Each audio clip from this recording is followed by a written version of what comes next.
காரியங்களுக்கெல்லாம் சோர்ந்து போயிடுறோம்ல. ஒரு சட்டம் தேசத்தில பிறப்பிக்கப்படுகிறது. இந்த மாதிரி அந்தி கிறிஸ்து ஆட்சியில ஒரு சிலையை வைத்து வணங்குகிறவர்கள் இந்த மாதிரியாய் பாதிக்கப்படுவார்கள் அப்படின்னு ஒரு சட்டம் வருது. எப்படி இருப்போம்? ஒரு நிமிஷம் யோசனை பண்ணி பாருங்களேன். ஒரே ஒரு செகண்ட். நிற்போமா இல்ல மறுதலிப்போமா? வெளிப்படுத்தின விசேஷம் 13வது அதிகாரம் 15வது வசனம். மேலும் அம்மிருகத்தின் சொரூபம் பேசத்தக்கதாகவும் மிருகத்தின் சொரூபத்தை வணங்காத யாவரையும் கொலை செய்யத்தக்கதாகவும் மிருகத்தின் சொரூபத்திற்கு ஆவியை கொடுக்கும்படி அதற்கு சத்துவம் கொடுக்கப்பட்டது. போட்டிருக்கா? மிருகத்தின் சொரூபத்தை வணங்காதவர்கள் என்ன பண்ணணுமா? யாவரையும் கொலை செய்ய வேண்டும். மிருகத்தின் சொரூபத்திற்கு ஆவியை கொடுக்கும்படி அதற்கு சத்துவம் கொடுக்கப்பட்டிருக்கிறது. ஒரு மிருகம் வைக்கப்படும். அந்த மிருகத்துக்குள்ளே அது பேசுகிறதற்கான ஒரு ஆவியும் கொடுக்கப்படுமா? வரப்போகிறது இந்த காலங்கள் எல்லாம். அதனாலதான் இன்னைக்கு காலையில படிச்சோம்ல, நீ கண்டவைகளையும் இருக்கிறவைகளையும் வரப்போகிறவைகளையும் எழுது யோவானே, இது வரப்போகிறது. காலையில பார்த்தது அவர் கண்டது, இப்ப சொல்றது இனிமே வரப்போகுது தேசத்துல. அது சிறியோர் பெரியோர் ஐஸ்வர்யவான்கள் தரித்திரர் சுயாதீனர் அடிமைகள் இவர்கள் யாவரும் தங்கள் வலது கைகளிலாவது நெற்றியிலாவது ஒரு முத்திரையை பெறும்படிக்கு சொன்னேன்ல. ஒண்ணு வலது கையில, இல்லைன்னா நெற்றியில ஒரு முத்திரையை கொடுக்குமா. இந்த முத்திரையை ஒரு மனிதன் தரித்து விட்டால் அவன் அந்த பிசாசுக்கு சொந்தமானவன். அவ்வளவுதான். தரித்தால்தான் அந்த மிருகத்தின் முத்திரையாவது அதன் நாமத்தையாவது அதன் நாமத்தின் லக்கத்தையாவது தரித்து கொள்ளுகிறவன் தவிர வேறொருவனும் கொல்லவும் விற்கவும் கூடாதபடிக்கு செய்தது. இப்ப யார் இந்த முத்திரையை தரிக்கிறாங்களோ, இந்த முத்திரை என்ன முத்திரை? இதிலே ஞானம் விளங்கும். அந்த மிருகத்தின் லக்கத்தை புத்தி உடையவன் கணக்கு பார்க்க கடவன். அந்த மனுஷனுடைய லக்கமாய் இருக்கிறது. அதனுடைய லக்கம் 666 666. வேதம் போட்டிருக்கா? 666. இது ஒண்ணு கையில தரிப்பாங்க, இல்ல நெத்தியில. இந்த புருவத்துக்கு நடுவுல சும்மா லேசா அந்த சதைய சும்மா லைட்டா என்ன பண்ணுவாங்கன்னா அதை எடுத்து அதுக்குள்ள வச்சு மூடிடுவாங்க, இல்ல வலது கையில. இத தரிக்கலைன்னா என்ன போட்டிருக்கு? கொல்லவும் விற்கவும் கூடாது. அப்படின்னா எந்த உணவுப் பொருளையும் வாங்க முடியாது. எதையாவது கொண்டு போய் நான் விற்க வேண்டுமானாலும் விற்க முடியாது. இந்த முத்திரை இல்லாமல் எனக்கு சாப்பாடே கிடைக்காது, சுத்தமா சாப்பாடு கிடைக்காது. கொண்டு போய் அப்படி இப்ப இந்த ஸ்கேன் பண்ற இடத்துல நம்மளுடைய பொருள்ல உள்ள இந்த மால்ல எல்லாம் போடுறாங்கல்ல, பொருள்ல உள்ளதான அந்த ரேட்டை ஸ்கேனிங் பண்ண உடனே அதுல வந்து கம்ப்யூட்டர்ல பதிவாகுது இல்ல, அந்த மாதிரி இது என்ன ஸ்கேன் பண்ணும் தெரியுமா? நேரா எடுத்துட்டு போய் உங்க நெற்றியில வைப்பாங்க, இல்லைன்னா உங்க கையில எந்த இடத்துல இந்த முத்திரை பதிவாகி இருக்குதோ அந்த இடத்துல வைப்பாங்க. அப்பதான் நீங்க பில்லிங்கே பண்ண முடியும். இப்ப மாதிரி பொருள் காட்டி பில் பண்ண முடியாது. போட்டுச்சுல்ல, இங்க வசனத்தில் மிக தெளிவா எழுதப்பட்டிருக்கிறது. இத வாங்கவும் முடியாது, விற்கவும் முடியாது. இப்ப அந்த மாதிரி இந்த தானியேலுக்கு ஒரு சம்பவம் நடக்கிறது. அந்த பத்திரத்திற்கு கையெழுத்து வைக்கப்பட்டது என்று அறிந்த போதிலும் தன் வீட்டுக்குள்ளே போய் தன் மேல் அறையிலே, இந்த ஒரு வசனம் தான் படிக்க போறோம், ஜெபம் பண்ணி முடிக்க போறோம். தன் வீட்டுக்குள்ளே போய் தன் மேல் அறையிலே எருசலேமுக்கு நேராக பலகணிகள் திறந்திருக்க, வீட்டுக்குள்ளே போய் மேல் அறையிலே எருசலேமுக்கு நேராக பலகணிகள் திறந்திருக்க, பலகணிகள் திறந்திருக்க, ஜன்னல் எல்லாம் திறந்திருக்க, மூடி ஜெபம் பண்ணி இருந்தா கூட வெளியே இருந்து பாக்குறவங்களுக்கு தெரிஞ்சிருக்காது. இந்த தானியேலு, நீ இந்த சிலைய வணங்கலைனா உன்னைய சிங்க கெபில போடுவோம்னு நல்லா தெரியும்.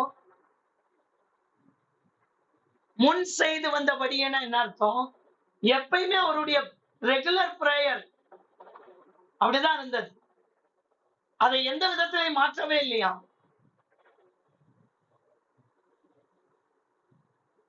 அவர் எப்படி ஜெபம் பண்ணாரோ, இந்த பத்திரம் கையெழுத்து வைக்கப்பட்டது என்று தெரிந்தும் ஜெபம் பண்ணார். மேல் வீட்டு அறையிலே போய் எருசலேமுக்கு நேராக பலகணிகள் திறந்திருக்க, அங்கே தான் முன் செய்து வந்தபடியே தினம் 3 வேளையும் தன் தேவனுக்கு முன்பாக முழங்கால் படியிட்டு ஜெபம் பண்ணி ஸ்தோத்திரம் செலுத்தினான். இப்ப அந்த கிறிஸ்து ஆட்சியில 666 தசிச்சாதான் உணவு. நம்ம என்ன முடிவெடுப்போம்? ஒண்ணுமே வாங்க முடியாது. ஒரே ஒரு பொருள் கூட, ஒரு பண்ணு கூட வாங்க முடியாது. ஆனா தரிச்சா நரகம்தான். ஆண்டவர்கிட்ட கண்டிப்பா போக முடியாது. அடுத்த அதிகாரத்தில் இந்த வசனங்கள் வரும். கண்டிப்பா 100% ஆண்டவர்கிட்ட போக முடியாது. இப்படி ஒரு இக்கட்டான சூழ்நிலை வரப்போகுது. அதற்கான எல்லா ஆயத்தங்கள் நடந்துட்டு இருக்கு தேசத்துல. இப்ப நமக்கு அது தெரியாம இருக்கலாம். உலகம் முழுசு ஒரே நோய் வந்துச்சு இல்ல, கொரோனா. உலகம் முழுசு வந்துச்சு இல்ல, அதே மாதிரி இது உலகம் முழுவதும் ஒரே ஆளுகையின் கீழ் வரும். அதற்கு முன்னாடி தேவனுடைய ரகசிய வருகை இருக்கும். அதுல கைவிடப்பட்டுருவாங்க பாருங்க, அவங்க இவன்ட்ட சிக்கிடுவாங்க. இவன்ட்ட சிக்குனா இந்த மாதிரி 666 முத்திரை போட்டே ஆகணும். போடலைன்னா சாப்பாடு கிடைக்காது. பசியில துடிக்கணும், கொல்லவும் விற்கவும் முடியாது. அங்க கொண்டு போய் அந்த ஸ்கேன் பண்ணாதான் பொருள் நமக்கு கையில கிடைக்கும். அந்த ஸ்கேனிங் வச்சு பொருளை ஸ்கேன் பண்ண மாட்டாங்க, நம்மளதான் பண்ணுவாங்க. கண்டிப்பா இந்த 666 போட்டே ஆகணும். போட்டா ஆண்டவர்கிட்ட போக முடியாது.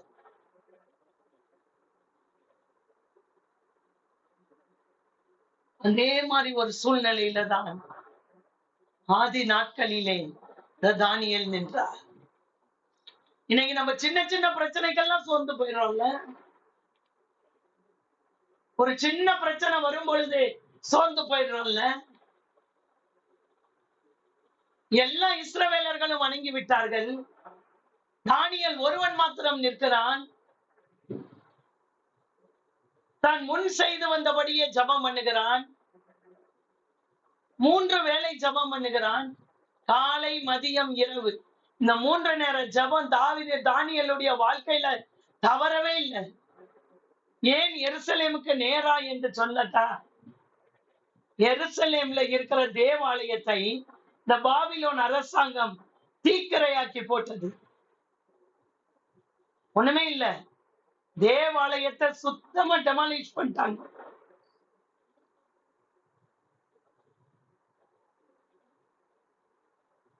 இன்றைக்கும் பல நாடுகளில் எந்த ஊர்லதான் தேவாலயத்தை நிறைய அழிச்சாங்க. மணிப்பூர்ல ஒரு தேவாலயம் கூட இல்லாம அழிச்சாங்க.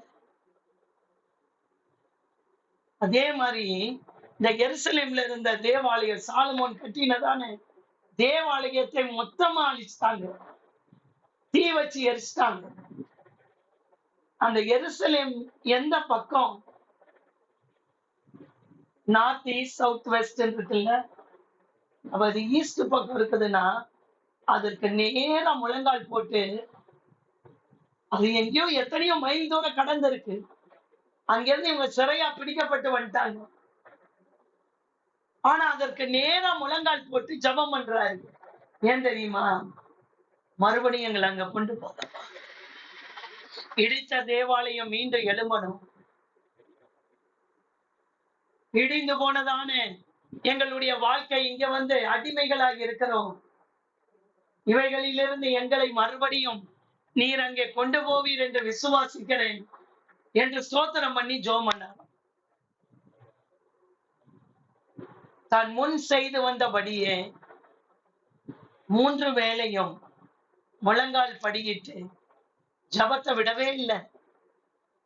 பிரச்சனைகள் வந்தாலும் ஜபத்தை விடாத ஒரு மனிதன் தானியேல். போராட்டங்கள் வந்தாலும் ஜபத்தை விடாத ஒரு மனிதன் தானியேல். எத்தனை சூழ்நிலைகள் எதிராய் வந்தாலும், உயிருக்கு ஆபத்து என்ற சூழ்நிலை, ஒரு தடவை தானங்க பிறக்க போறோம், ஒரு தடவை தானே மறிக்க போறோம். ஒரு தரம் பிறப்பதும் பின்பு மறிப்பதும் மனுஷனுக்கு நியமிக்கப்பட்டிருக்கு. எபிரேயர்ல வசனம் இருக்கு. ஒரு வாழ்க்கை தானே ஆண்டவரே, அது உமக்காகவே இருந்துட்டு போட்டுமே அப்படின்னு தானியேல் ஒப்பு கொடுத்தார். கண்களை மூடி ஜெபிக்கலாமா? ஜெபம் பண்ணி முடிக்கலாம். ஆண்டவரே, உயிர் போகும் சூழ்நிலை, ஆனால் ஜெபம் விடவில்லை. பத்திரத்திற்கு கையெழுத்து வைக்கப்பட்டு ஆயிற்று என்று தெரிந்த போதிலும் எப்பவும் போல ஜெபத்தை விடல. அதுவும் பலகணிகளை மூடி அல்ல, திறந்து வச்சே ஜெபம் பண்ணார். என்ன ஒரு தில்லான ஒரு மனிதன்! எப்படியும் சிங்க கெபிக்குள்ள போடுவாங்க 100% தெரியும். கண்டிப்பா போடுவாங்க. இப்ப எல்லா ஜனங்கள் போய்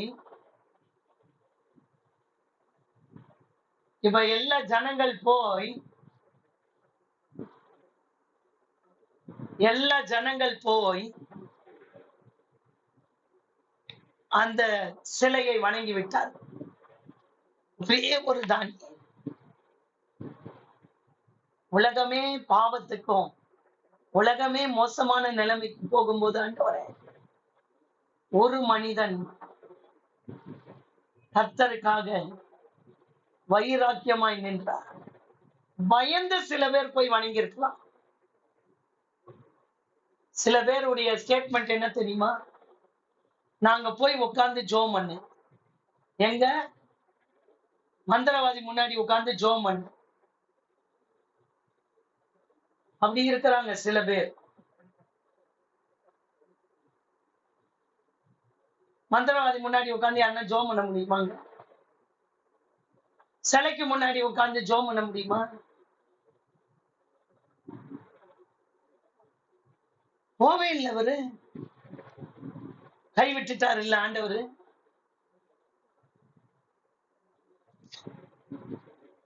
கர்த்தருக்கு சித்தமான நாளைக்கு பார்ப்போம். கைவிட்டாரா கைவிடலையா? கர்த்தருக்காக வைராக்கியமாய் நின்றார். சில நேரங்களில உயிர் போகும். ஸ்தேவான் புதிய ஏற்பாட்டில கல்லெடுத்து அடித்து உயிரை மாய்த்து விட்டார்கள். போனாலும் பரவாயில்ல, ஒரு வாழ்க்கை தானே. சிலைய வணங்கி நரகத்துக்கு போறதை விடைக்கும் எப்படி ஒரு நாள் மரணிக்க போறோம். தானியேலுக்கு நல்லா தெரியும், ஐயா இந்த ஜீவன் என்னைக்கும் ஒரு நாள் போகுது. இன்னொரு 30 வருஷம் 40 வருஷம் இருப்போமா அப்படின்றது தெரியாது. என்னைக்கோ ஒரு நாள் போகுது. அது கர்த்தருக்காகவே இருக்கட்டுமே. எத்தனை சோதனைகள், எத்தனை வேதனைகள், எத்தனை நிந்தைகள், எத்தனை அவமானங்கள், எத்தனை நெருக்கங்கள், எத்தனை பிசாசனுடைய சதிவலைகள், எத்தனை காரியங்கள் எதிரிட்டு வந்தாலும் ஒரு வாழ்க்கை, அந்த வாழ்க்கை இயேசுவுக்காக இருக்கட்டுமே. மரித்தா இங்க கண்ணை மூடு நாங்க திறப்போம் என்ற ஒரு நம்பிக்கை இருக்கட்டுமே. இயேசுவின் இடத்தில் போவோம் என்ற நம்பிக்கை இருக்கட்டுமே. சின்ன சின்ன விஷயங்களுக்கெல்லாம் சோர்ந்து போகாதீங்க. கர்த்தர் எதை செய்தாலும் நன்மையாகவே செய்வார். ஒருபோதும் அவர் கைவிட மாட்டார். ஒரு நாள் நம்மை விட்டு விலக மாட்டார். சோதனைகள் வரலாம், சத்துரு நெருக்கலாம், ஆனால் ஆண்டவர் கைவிட மாட்டார். இந்த இரவு நேரத்துல தானியேலை போல முன் செய்து வந்தபடியே ஜெபத்தை விடாதீங்க. ஜெபத்துல சோர்ந்து போயிருந்தீங்கன்னா மறுபடியும் எழும்பி ஜெபம் பண்ணுங்க. முழங்கால் படியிட்டு ஸ்தோத்திரம் பண்ணி ஜெபம் பண்ணாராம். ஸ்தோத்திரமும் இருந்தது, ஜெபமும் இருந்தது. அங்கே கையெழுத்து வைக்கப்பட்ட ஆயிற்று, இங்க ஸ்தோத்திரம் பண்றார். ஸ்தோத்திரம் எப்போ வரும்? ஆண்டவர் எனக்கு ஒரு நன்மை செய்தார், ஸ்தோத்திரம் அவதானே வரும். இவருக்கு இங்க உயிரே ஊசல் ஆடுது. கண்டிப்பா என்ன சட்டம் போட்டார்களோ அது நிறைவேற்றி ஆக வேண்டும். இருக்கிறதோ பாபிலோன் தேசம், அந்நிய தேசம். இவங்களுடைய கூக்குரலுக்கெல்லாம் அங்க செவி சாய்க்கிறதுக்கான ராஜாக்கள் கிடையாது. சின்ன சின்ன விஷயத்துக்கெல்லாம் சோர்ந்து போகாதீங்க. ஜெபத்தை நிறுத்தாதீங்க. ஜெபத்தை நிறுத்தி சத்துருக்கு இடம் கொடுக்காதீங்க. எவ்வளவு பெரிய காரியம் வந்து கூட தானியேல் ஜெபத்தை விடல. நீங்களும் நானும் ஜெபத்தை விட மாட்டோம் என்ற வைராக்கியம் எடுங்க. வைராக்கியமா இருங்க. ஆண்டவருக்காக, ஆண்டவருக்காக அதிக வைராக்கியமா இருங்க. ஒருபோதும் கைவிட மாட்டார். ஒரு நாள் நம்மை விட்டு கொடுக்க மாட்டார். அப்படி விட்டு கொடுக்கிறார் அப்படின்னா நம்மளுக்கு அதை விட ஒரு மேலான இடத்தை வைத்திருக்கிறார் என்ற அர்த்தம். விட்டு கொடுக்க மாட்டார். உங்கள் ஆயுசு நாட்களுக்கு முன்னாடி, ஒரு நிமிடத்துக்கு முன்னாடி, ஒரு செகண்டுக்கு பின்னாடி எடுக்க மாட்டார். அவர் குறித்த வேலையில தான் நம்மளை எடுப்பார்.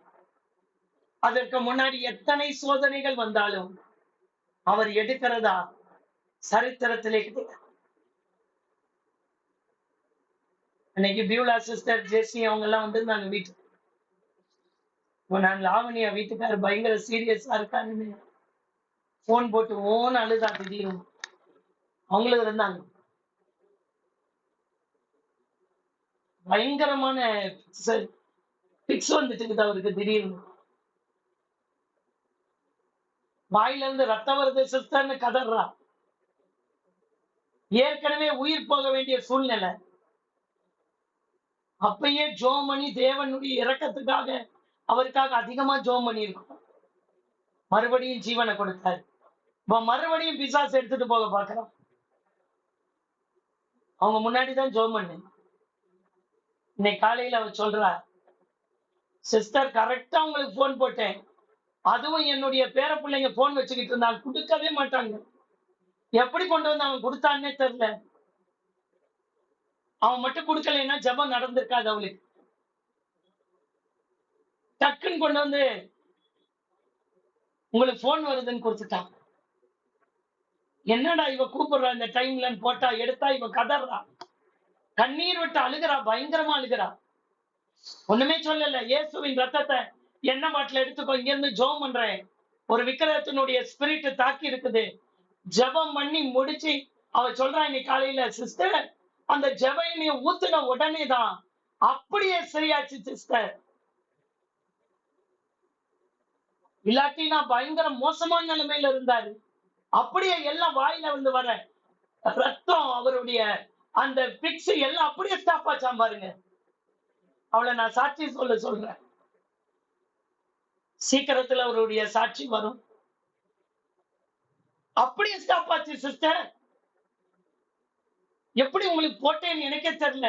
எனக்கு ஃபர்ஸ்ட் என்ன செய்யறதுன்னு தெரியல. ஆஸ்பத்திரி கொண்டு போலாமா, என்ன பண்ணலாம்னு ஸ்ட்ரைக் அவுட் ஆகவே இல்ல. டக்குன்னு நான் என்ன பண்ணி உங்களுக்கு போன் போட்டேன், சிஸ்டர். ஐயோ சிஸ்டர், எங்க வீட்டுக்காரரு சாக பிழைக்க கிடக்கிறாரு. நீங்க சொன்ன உடனே அந்த ஜெபம் என்னை எடுத்து இயேசுவின் ரத்தத்தை உள்ள வாயை திறந்து ஊத்துன மறு நிமிஷம் அப்படியே நின்னுச்சு சிஸ்டர். எவ்வளவு பெரிய ஆண்டவர். எந்த சூழ்நிலையிலும் அவரை விடாதீங்க, ஜெபத்தை விடாதீங்க. ஜெபம் ஒரு நாளும் நம்மை வெறுமனையாய் அனுப்பாது. ஜெபத்துக்கு பதில் இருக்கு. எங்க இருந்தோ ஜெபிக்கிறோம், அவருக்கு அங்க பிக்ஸ் இருக்கு, அப்படியே பிக்ஸ் நின்னுச்சு பாருங்க. அந்த செகண்ட் அந்த வாயை திறந்து ஜெப எண்ணெயை ஊத்துன மறு நிமிஷம் அந்த ஜெபம் பண்ணி, அவ வீட்டுல வச்சிருந்த எண்ணெய், அது அவ இருக்கிறது அவங்க அம்மா வீடு. அங்கிருந்து ஒரு பாட்டில் எடுத்து அதை கையில வச்சு இப்ப ஜெபம் பண்றேன், இயேசுவின் ரத்தமாய் மாறட்டும்னு சொன்னேன். அப்படியே ஜெபம் பண்ணி வாயில ஊத்துன உடனே அப்படியே நான் பிக்ஸ் நின்னுச்சு. ஆஸ்பத்திரியில கொண்டு போய் செக் பண்ணாங்க. இத இன்னைக்கு ரிசல்ட் முழுவதும் நார்மல். வீட்டுக்கு கிளம்புறாங்க. இப்பதான் மெசேஜ் போட்டான். இப்ப ஜெபம் பண்ணும் போதே என்னை கூப்பிட்டுட்டான். வீட்டுக்கு போறோம் சிஸ்டர். எவ்வளவு பெரிய ஆண்டவர், எவ்வளவு பெரிய ஆண்டவர், எவ்வளவு பெரிய ஆண்டவர் தெரியுமா? ஜெபத்திற்கு முக்கியத்துவம் எவ்வளவு கொடுக்கிறோம் என்பதை பார்ப்பார். சிலர் வருவார்கள், பாதியிலே நிற்பாங்க. எந்த சூழ்நிலையிலையும் அவளுக்கு பாருங்களேன், ஜெபிக்கணும்னு தோணுச்சு பாத்தீங்களா, சிஸ்டருக்கு போடலாம்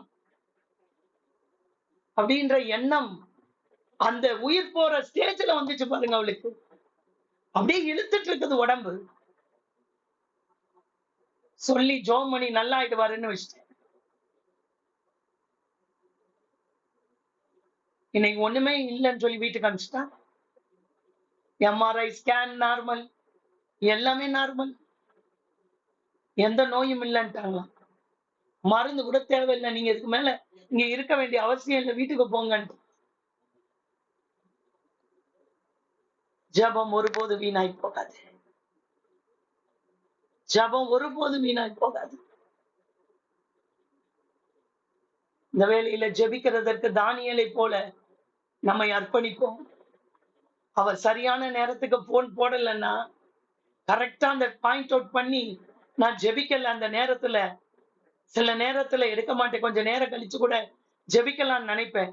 அன்னைக்கு என்னன்னு தெரியல, வேகமாய் போன் எடு அப்படின்ற ஒரு சத்தம் மாத்திரம் எனக்குள்ள இருந்து ஒலித்தது. அந்த போனை எடுத்த உடனே எதிரில இருந்து அவளுடைய அழுகுரல் கேக்குது.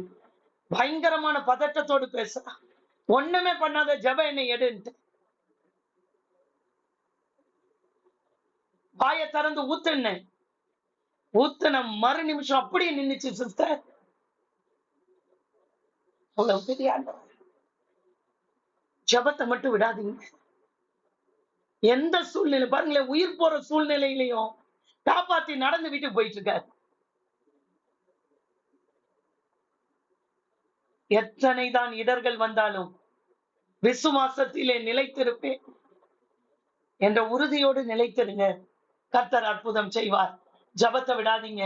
தானியேலை போல நானும் வாழ என்னை அர்ப்பணிக்கிறேன்னு சொல்லுங்க. இயேசு ஒருபோதும் கைவிட மாட்டார்.